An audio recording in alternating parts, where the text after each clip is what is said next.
चलिए अब दर्शकों तक चलते हैं फटाफट। सर्वजीत सिंह नोएडा से। सर्वजीत जी बताइए क्या सवाल है। Sir good morning sir, from Noida. जी गुड मॉर्निंग, बताइए।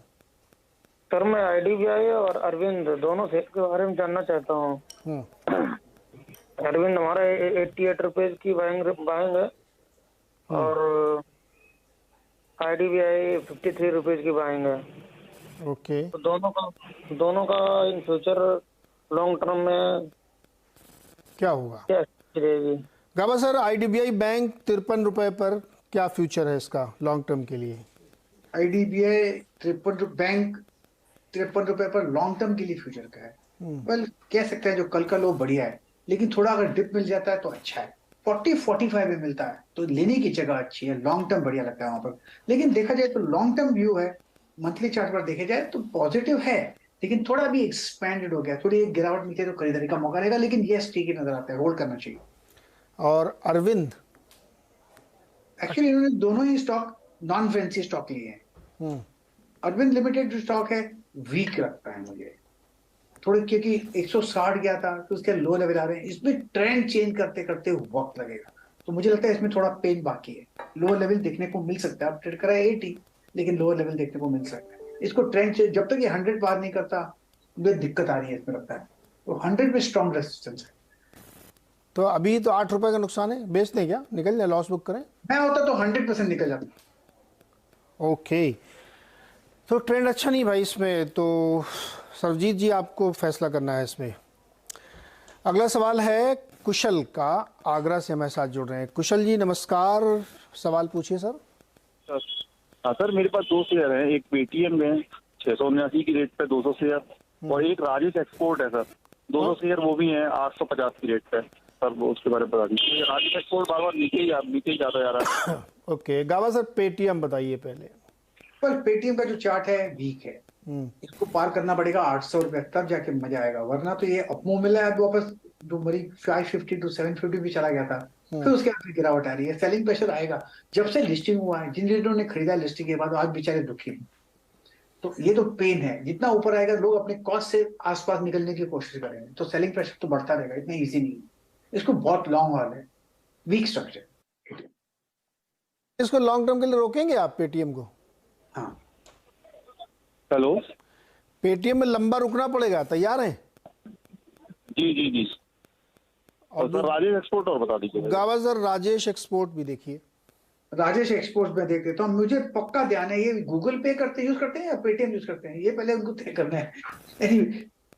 राजेश एक्सपोर्ट वीक स्ट्रक्चर, एक एग्जॉर्शन पैटर्न है, 1000 के करीब ऊपर चला गया फिर नीचे आ गया। जब वो 1000 ब्रीच हो गया वहां पर सेलिंग प्रेशर आ गया। राजेश प्रेशर में लो लेवल और भी देखेंगे, शायद 600 के जोन भी देखेंगे। है वीक, अपडेट करा 681 है, तो वीक स्ट्रक्चर राजेश एक्सपोर्ट। तो अभी समय है बेच के निकलने, क्यों नीचे का लेवल देखना है? वीक लगता है राजेश एक्सपोर्ट। ओके भाई, ये तो वीक है सरजीत जी, और पेटीएम वाले में लंबा रुकना पड़ेगा आपको। ये है राय गाबा जी की। अगला सवाल ट्विटर पे है जिगर मुकेश मेहता। इन्होंने 2 शेयर खरीदे। एक खरीदा है कॉलगेट, 100 शेयर्स हैं 1590 1590 के। दूसरा शेयर है टाटा कंज्यूमर प्रोडक्ट्स, 100 शेयर इसके भी खरीदे इन्होंने 769 रुपए के। गाबा जी क्या करें, दोनों कंज्यूमर सेगमेंट के हैं, कॉलगेट और टाटा कंज्यूमर। पहले बात करते हैं कोलगेट की। ये होल्ड करना चाहिए, ये कंपनी होल्ड के लायक है। ऐसे कंपनी में लॉस नहीं बुक करना चाहिए कभी भी। ऐड करना चाहिए तो ऐड भी कर सकते हैं, और जितना ज्यादा होल्ड करेंगे उतना अच्छा है। स्ट्रक्चर पॉजिटिव है, करेक्टिव मोड पे, नथिंग टू वरी, आप जस्ट होल्ड कीजिए कोलगेट। रही बात टाटा कंज्यूमर, यहाँ पर थोड़ी गिरावट है लेकिन स्ट्रक्चर पॉजिटिव है, ये करेक्टिव मोड पर है, और भी नीचे आ सकता है। ट्रेड कर रहा है 716, पॉसिबल है कि 650 भी देखें, 670 भी देखें, पॉसिबल है। लेकिन घबराना नहीं चाहिए ऐसे कंपनी में। लोअर लेवल आने दो, आप ऐड कर सकते हैं, लेकिन होल्ड कीजिए लॉन्ग टर्म के लिए। ट्रेडिंग का नजरिया इस दोनों कंपनी में नहीं रखना चाहिए। Buy and hold, buy and hold Tata consumer और कॉलगेट प्राय है। तरुण गुगनानी, इन्होंने लिखा है कि क्या किया इन्होंने, बड़ौदा बैंक ऑफ बड़ौदा का फ्यूचर बाय किया है 156 रुपये 75 पैसे पर। क्या करें सर, होल्ड करें क्या? निकल जाना चाहिए। फ्यूचर बाय किया, 2 रुपया कम है, लॉस में होता है तो फर्स्ट अपॉर्चुनिटी मिलती है, निकल जाना चाहिए। फ्यूचर्स में हम मानते हैं the first loss is the best loss. अगर आप वो नहीं लेंगे तो सेकंड लॉस होगा, वो थोड़ा ज्यादा पेनफुल होगा। वो भी नहीं लेंगे तो थर्ड लॉस होगा, वो और भी पेनफुल होगा। अब भी लॉस में बैठे हैं फ्यूचर्स में, निकल होप करके फायदा क्या, होप तो जिंदगी में काम आता है, स्टॉक मार्केट में थोड़ी, तो निकल जाना चाहिए। इन्होंने लिखा निफ्टी फ्यूचर भी प्लस प्लस किया है। प्लस में है, प्रॉफिट मिलता है तो होल्ड कीजिए, लॉस में है तो निकल जाइए, कॉस्ट प्राइस में है तो होल्ड कीजिए, स्टॉप लॉस जरूर लगाइए, क्योंकि maximum risk is only at the point of entry. Entry के बाद प्रॉफिट होगा या लॉस होगा, प्रॉफिट में तो होल्ड कीजिए। ओके, तो ये राय है तरुण जी आपके लिए। एनएमडीसी पे एक सवाल जानना चाहते हैं वरुण शुक्ला। इन्होंने अरे सर, ये तो कल की परसों जो लिस्ट हुई है, एनएमडीसी स्टील के 100 शेयर ले रखे हैं उन्होंने 3460 वाले। दिखाई जरा आज कितने के भाव क्या ट्रेड कर रहा है एनएमडीसी स्टील, जो परसों आया डिमर्ज होकर लिस्ट हुआ है। गाज इसमें कोई राय है क्या? एनएमडीसी स्टील का चार्ट मेरे ख्याल से बीएससी पर लिस्टिंग नहीं लगता है मुझे। अब क्योंकि अगर है भी तो मुझे इसका नंबर पता नहीं, मेरे ये चार्ट वो पे लिखा इसी नहीं रहता, तो 34 रुपए 10 पैसे 25 पैसे के आसपास वो लिस्ट हुआ था, इन्होंने 3460 पे लिया होगा। ये 3190 पे आ गया सर, 5% नीचे है। तो अभी थोड़ा 10 मिनट के बाद शायद मिल जाएगा एनएमडीसी स्टील। सर ये इसको छोड़ दीजिए सर, अभी इसमें बहुत छोटा चार्ट है तो उसको कोई छोटा सा भी चल जाता है, नो प्रॉब्लम्स। नहीं तो दूसरा बताता हूँ ना आपको, ड्रीम फोक्स। हाँ, dream folks, green folks, dream सपना वाला। हाँ, ये जो ये करते हैं एयरपोर्ट पे जो लॉन्च वाली सर्विस देते हैं, हाँ ये 429 चार्ट वाला। अच्छा लगता है मुझे। 350 में स्ट्रॉन्ग सपोर्ट जोन है, ये मेरे ख्याल से जब तक 350 बरकरार है तब तक होल्ड कर सकते हैं। हाई टाइम फ्रेम के हिसाब से ये अपमूव मिल सकता है आते दिन में, यस। ओके, तो ये है ड्रीम फोक्स पर। बहुत जो छोटा चार्ट होता है ना तरुण वरुण जी, वो उस पर बहुत मुश्किल होता है। 10 मिनट का चार्ट, गाबा जी एक मेरे ख्याल में हिंदुस्तान में पहले और एकमात्र एनालिस्ट हैं जो बहुत छोटे चार्ट को भी रीड कर लेते हैं। 237 क्या चार्ट, हाँ, एनएमडीसी का चार्ट मिल गया, 2 दिन सर्किट मिला, 2 दिन डाउन है, मुझे लगता है वीक है। जब तक ये 30 रुपए के ऊपर है तब तक, बट 30 टूट जाता है एनएमडीसी स्टील का, आप प्लीज निकल जाइए, तो उसमें से निकलिए। किससे पूछेगा मत, निकल जाइए, 30 टूटना आप नहीं। पूछिएगा भी मत, निकल लीजिए। हाँ, अगला सवाल है अर्जुन का, हमारे साथ जुड़ रहे हैं। अर्जुन जी बताइए क्या सवाल है आपका। सर मैंने 200 शेयर जीई शिपिंग के 700 में लिए, हाँ, और अभी 5 दिन पहले मैंने 568 में 50 और लिए। ओके, मैंने 3 महीने के लिए हैं। सबसे पहले तो सर मैं आपको और गाबा साहब का बहुत आभारी हूं कि आप बहुत सही और सटीक सलाह देते हैं, और मैं ये चाहता हूं कि आज भी आपसे मुझे ऐसी ही अपेक्षा है। अर्जुन जी। गाबा सर, जीई शिपिंग इन्होंने 2 खरीदे, एक बार 700 रुपये में खरीदे, एक बार 568 पे खरीदे हैं। एवरेज प्राइस थोड़ा नीचे होगा इनका। अब बताइए इनको क्या करना है जीई शिपिंग में। सबसे पहले शुक्रिया, हम हैं आप ही के लिए, दर्शकों के लिए, हम पूरी नीरज जी, हम और पूरा चैनल आप लोगों के लिए है। हमारा धर्म बनता है आपको सही सलाह दें। शुक्रिया, थैंक यू वेरी मच।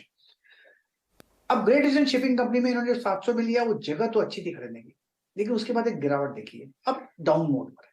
अब सेकंड लॉट लिया आपने, ये जगह अगेन सही है, लेकिन रिवर्स एवरेजिंग आपको नहीं करनी चाहिए, ये आपको पक्का बताता हूं। रिवर्स एवरेजिंग करने से आप सही नहीं होते, आपकी सिर्फ कॉस्ट कम होती। हमको कॉस्ट कम नहीं चाहिए, हमको सही होना जरूरी है स्टॉक मार्केट में अगर होल्ड किया तो। हाँ, कंपनी तो अच्छी है, लोअर लेवल में 550 में और स्ट्रॉन्ग सपोर्ट जोन है, अब 570 है, तो शायद 540 550 में सपोर्ट मिले, फिर एक अपमूव मिल सकता है, लेकिन आपको होल्ड करना पड़ेगा, थोड़ा वक्त लगेगा। जी शिपिंग लगता है मुझे साइक्लिकल है, तो मेरे ख्याल से होल्ड करने के लिए वक्त लगेगा। हो सकता है 650 700 भी देखे, क्योंकि आपकी और एवरेज कॉस्ट कम है, लेकिन होल्ड कीजिए। इस कंपनी में लॉस नहीं करना चाहिए, लेकिन लगता है यहाँ से जगह अच्छी है बाउंस करने की, अगर बाउंस होता है तो फर्दर बाई नहीं करना है और आपको इसको होल्ड करना है, ऊपर जाए तो प्रॉफिट होगा। तो गावा सर ने जो एक बात कही ना कि आप एवरेज जब नीचे की तरफ करते हैं तो आप कॉस्ट कम करते हैं अपनी, फैसला सही नहीं होता आपका, ये बहुत महत्वपूर्ण बात है। तो इसको ध्यान रखिएगा अर्जुन जी, और उम्मीद करते हैं कि आपको इस पर प्रॉफिट होगा, लेकिन एवरेज मत करिएगा, आप इससे ज़्यादा अभी मत खरीदिएगा। अगला सवाल लेते हैं जय पांडे, मेरठ से हमारे साथ जुड़ रहे हैं। पांडे जी बताइए क्या सवाल है आपका। नमस्कार सर, मैंने ना आईएक्स का सर 500 शेयर लिया है 226 के रेट से, तो अभी तो काफी डाउन है, तो मैं ये जानना चाह रहा था सर, इसमें अगर उम्मीद बढ़ने की है तो मैं एवरेज करूं या ना करूं अभी, या इसे होल्ड करूं या एग्जिट कर जाऊं। सर आईएक्स पे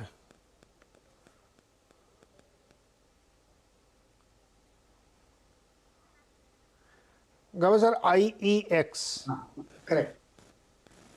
वेल ऐसा है कि नॉर्मली मैं स्टॉक को काफी गिरावट देखी हमने, 300 के ऊपर देखा, अभी 145 के आसपास है, 50%। आपका सवाल है कि हम एवरेज कर सकते हैं यहाँ पर। अब जगह ऐसी पे है यहाँ से एक अपूर्ण मिल सकता है, तो यस एवरेज यहाँ पर बनती है। स्ट्रेंथ दिखाई दे रहा है करीब 8-10 दिनों से, तो लगता है यहाँ पर IEX में शायद यहाँ से अपूर्ण मिले। जो आपको एवरेज करना है बिल्कुल एवरेज कर सकते हैं, जो एवरेज करें उसका स्टॉप क्या लगाएं 140।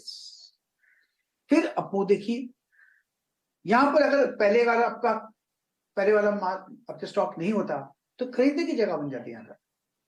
अब इसलिए मैं एवरेज की सलाह नहीं देता, लेकिन एक फ्रेश बाय बनता है आपका, उसका स्टॉप होना चाहिए 140 और फिर होल्ड कीजिए 160 170 के लिए, और वहां चला गया तो फिर 200 भी जा सकता है।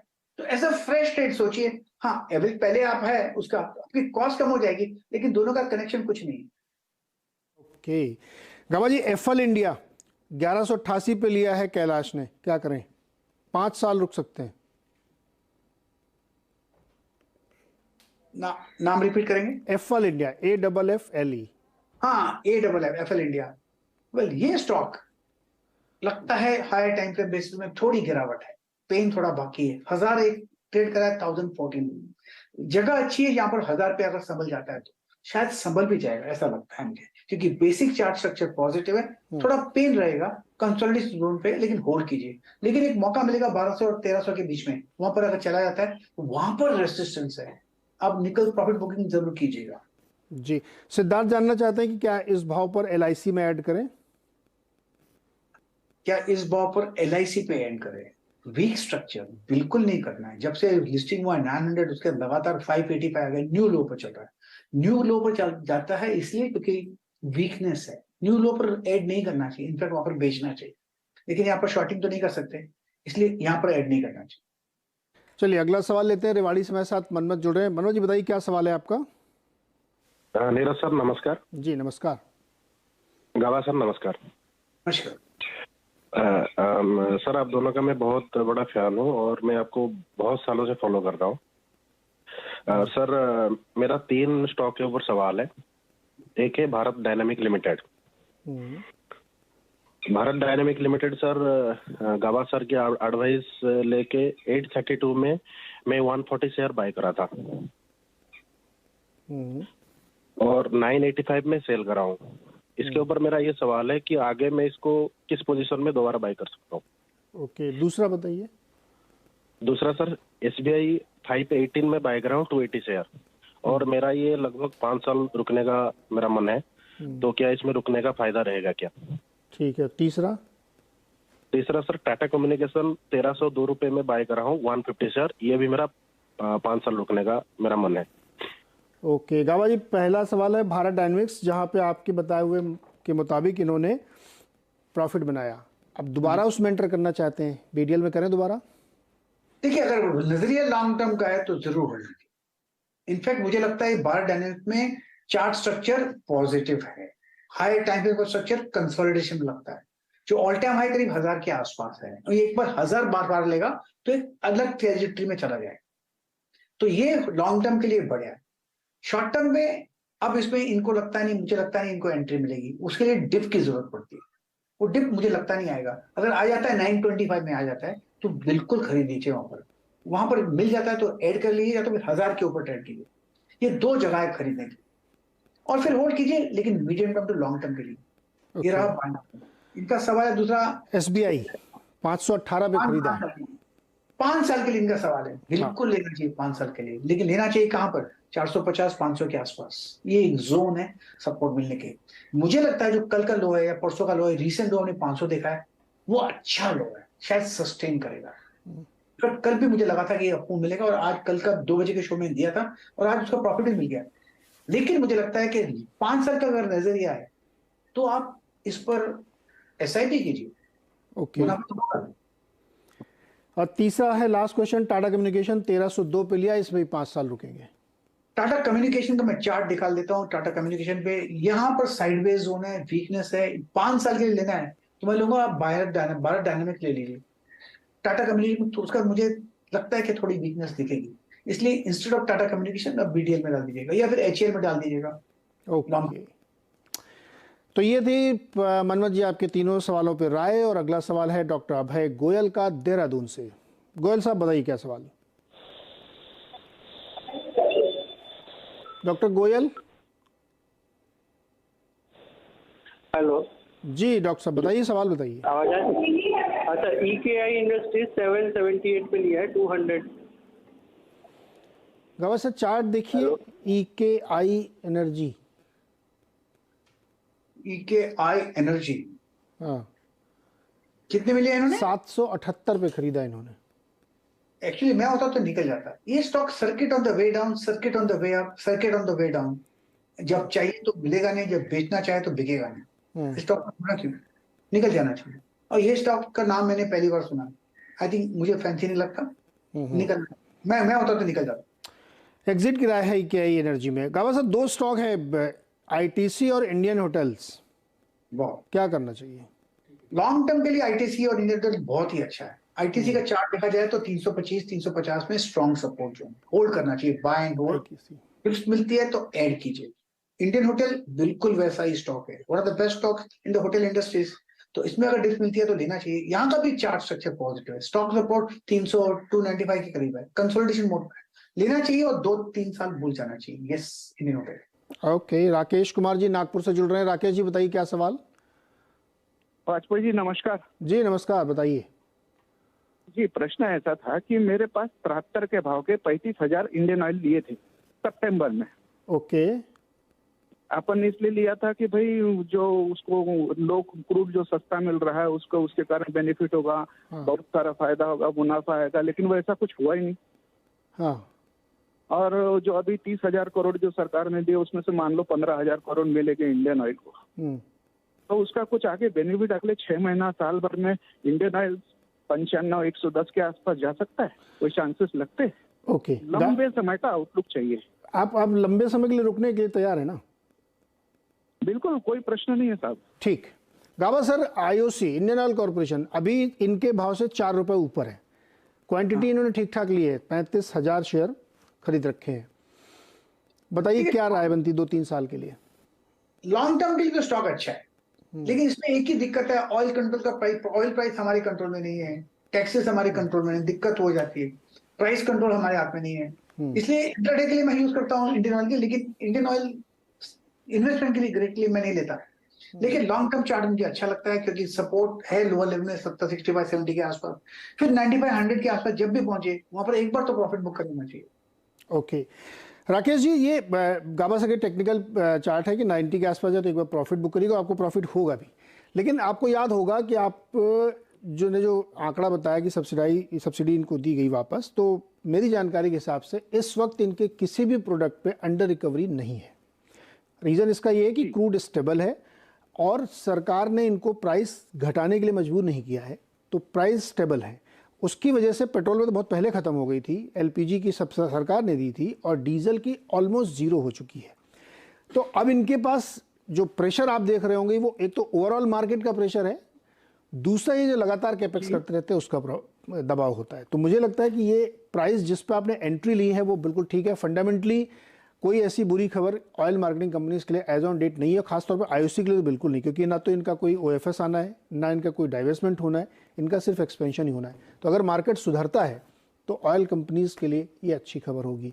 तो एंट्री पॉइंट सही है। बाकी टेक्निकली जैसे गाबा जी ने बताया कि आप 90 के आसपास प्रॉफिट ले सकते हैं, री एंट्री कर सकते हैं, लेकिन जिस प्राइस पे आपने लिया वो रॉक बॉटम प्राइस है, ये अच्छा ट्रेड आपका एक बन सकता है आगे जाते हो।